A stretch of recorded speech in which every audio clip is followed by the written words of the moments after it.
নোনা জলের গন্ধে পাহাড় ভিজে, সমুদ্রের ঢেউ পাথরে মিশে, একটি স্থির, একটি চঞ্চল, দুইয়ের মেলবন্ধনে এ এক অপরূপ মিলন।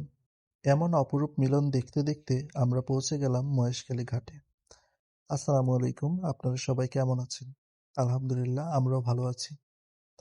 ঘাট থেকে মহেশখালীর সকল স্পট দেখার জন্য একটা রিক্সা নিয়ে চলতে শুরু করলাম। আমাদের প্রথম গন্তব্য রাখাইনপাড়া বৌদ্ধ মন্দির।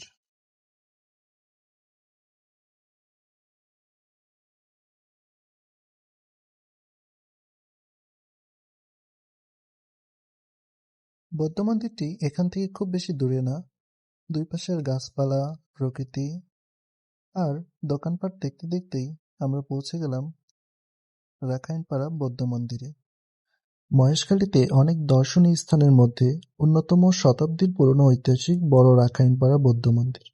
মূল মন্দিরটি আনুমানিক প্রায় 283 বছর পূর্বে নির্মিত হয়। এই মন্দিরের দুটি গুরুত্বপূর্ণ মূর্তির মধ্যে একটি বড় পিতলের মূর্তি, যা প্রায় 101 বছর পূর্বের। এটি বাংলাদেশের মধ্যে দ্বিতীয় বৃহত্তম বৌদ্ধ মূর্তি। আর সীমামন্ত্রী দাঁড়ানো মূর্তি সম্পূর্ণ একটি গাছকে খোদাই করে বানানো। বিরল এই মূর্তিটি আনুমানিক প্রায় 112 বছর পূর্বে স্থাপন করা হয়। গাছের খোদাই করা আর কোনো বৌদ্ধ মূর্তি বাংলাদেশে নেই।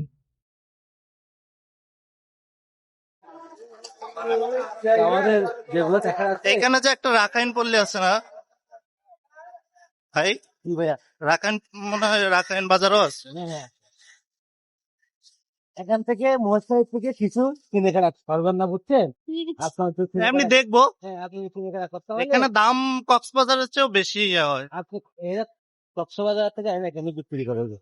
ও, বুঝলেন না? কক্সবাজার থেকে এনে এখানে আমাদের রিকশাওয়ালা ভাই আমাদেরকে বলছিলেন যে এখানে থেকে কেনার কোনো কিছু দরকার নেই, কারণ এখানে যে জিনিসগুলো আছে এগুলোর দাম তুলনামূলক কক্সবাজারের থেকে বেশি, কারণ কক্সবাজার থেকে এনে এখানে বিক্রি করা হয়। তাই যদি কিছু কিনতেই হয় তাহলে কক্সবাজারে গিয়ে কিনতে।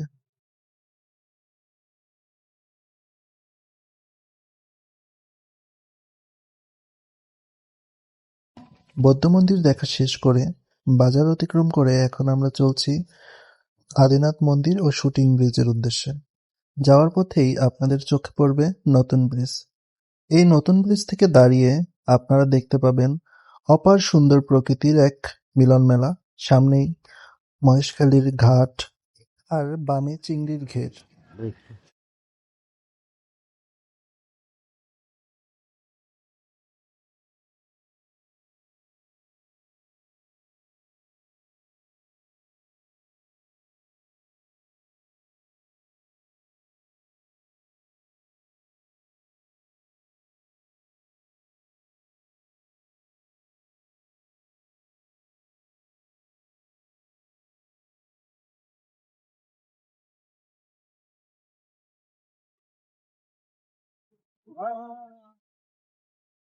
সামনেই দেখা যাচ্ছে আদিনাথ মন্দিরের গেট।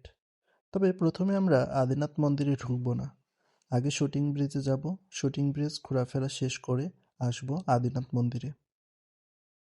Shooting bridge. মূলত এই শুটিং ব্রিজের নাম আদিনাথ জেটি ঘাট, কিন্তু বিভিন্ন সিনেমার শুটিং এই ব্রিজে হওয়ার কারণে এর নাম হয়ে যায় শুটিং ব্রিজ। প্রখর রোদের মাঝে দুই পাশের বনাঞ্চল দেখে আপনার চোখ জুড়িয়ে যাবে।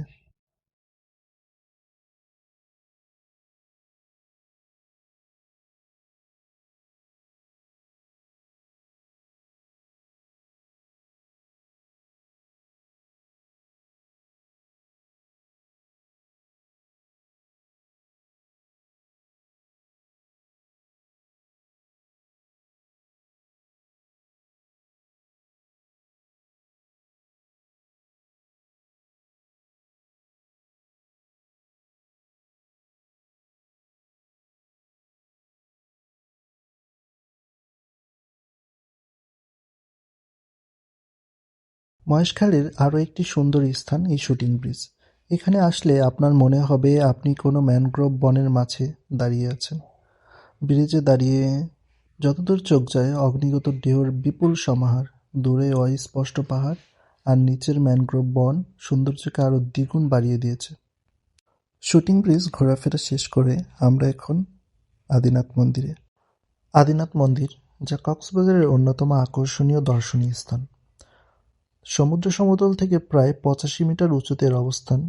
এই আদিনাথ মন্দিরটি মূলত মৈনাক পাহাড়ের চূড়ায় নির্মিত, যা সমতল থেকে ৬৯টি সিঁড়ি ভেঙে উঠতে হয়। আদিনাথের অপর নাম মহেশ, এই মহেশের নাম অনুসারেই মহেশখালী। আদিনাথ মন্দিরের সর্বোচ্চ চূড়া থেকে আপনারা এই দ্বীপটিকে খুব সুন্দরভাবেই দেখতে পাবেন। এই চূড়া থেকে সামনে বাঁকখালী নদী, জেটিঘাট, রাখাইনদের বাজার আর নিচেই পানের বরজ সবকিছুই দেখা যায়।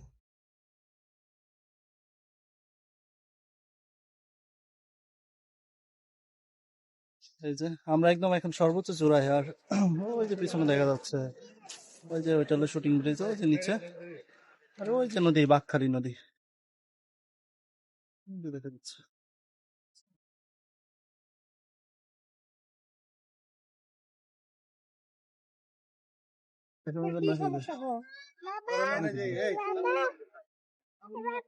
বাবা পড়ে যাবো ওদিকে যায় না। অনেক নিচে, এটা অনেক নিচে, এই যে দেখা অনেক যাচ্ছে। একটু দরজ না পড়ে যাবো। এই সর্বোচ্চ চূড়া থেকে এই দ্বীপটিকে মনে হবে বাঁকখালী নদী বেষ্টিত একটি সুন্দর ছোট্ট বনাঞ্চল। খুবই সুন্দর। ওই যে সামনে দেখা যাচ্ছে আরেকটি পাহাড়, পানের বরজ। আপনারা তো জানেন মহেশখালী মিষ্টি পানের জন্য বিখ্যাত। মন্দিরের ভেতরেই একটি শিবলিঙ্গ এবং মন্দিরের পেছনেই দুটি পুকুর রয়েছে। এলাকাবাসীর মতে এই পুকুরের পানি কখনোই শুকায় না। এত উঁচুতে থাকার পরেও কেন পানি শুকায় না, এটা একটা অলৌকিক ঘটনা।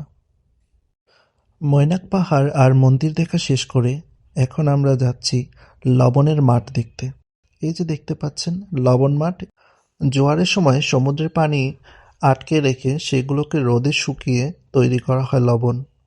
লবণ মাঠ দেখা শেষ করে আমরা যাত্রা শুরু করলাম মহেশখালীর অন্যতম আকর্ষণ ঝাউবাগান দেখতে। মহেশখালীর জেটিঘাট থেকে ঝাউবাগানের দূরত্ব কিছুটা বেশি হওয়ায় সবাই এখানে আসে না, কিন্তু আপনি যদি এখানে আসেন আপনি বিমোহিত হবেন, মুগ্ধ হবেন। এটা অনেক সুন্দর একটা জায়গা। জোয়ারের সময় আশেপাশে যখন পানি আসে তখন এর সৌন্দর্য আরও অনেক অনেক গুণ বৃদ্ধি পায়।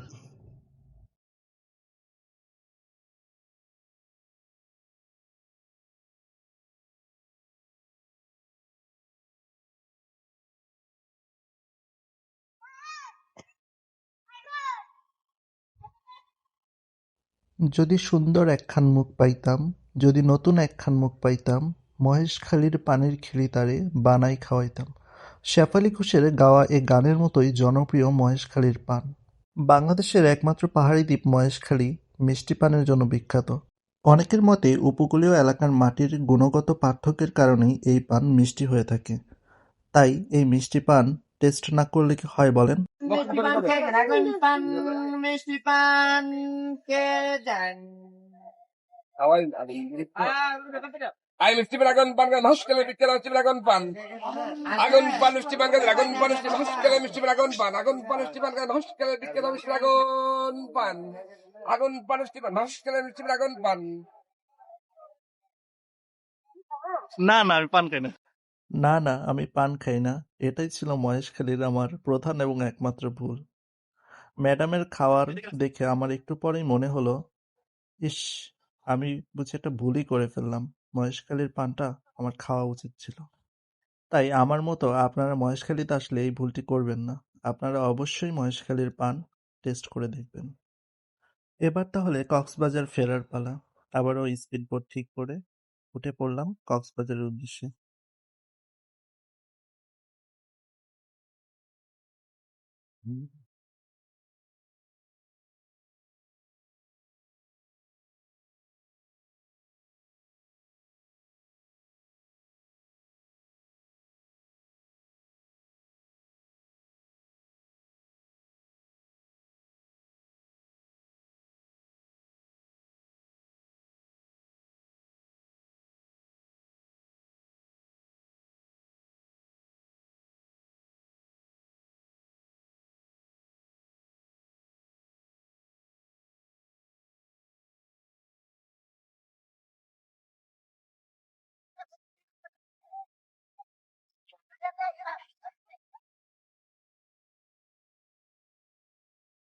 স্পিডবোটে মহেশখালী থেকে কক্সবাজারের ৬ নং জেটিঘাটে ২০ মিনিটের মধ্যেই পৌঁছে গেলাম। আমাদের আগামী পর্বে থাকছে মেরিন ড্রাইভ ভ্রমণের এক রোমাঞ্চকর অভিজ্ঞতা। সে পর্যন্ত সবাই সঙ্গেই থাকুন, ভালো থাকুন। আল্লাহ হাফেজ।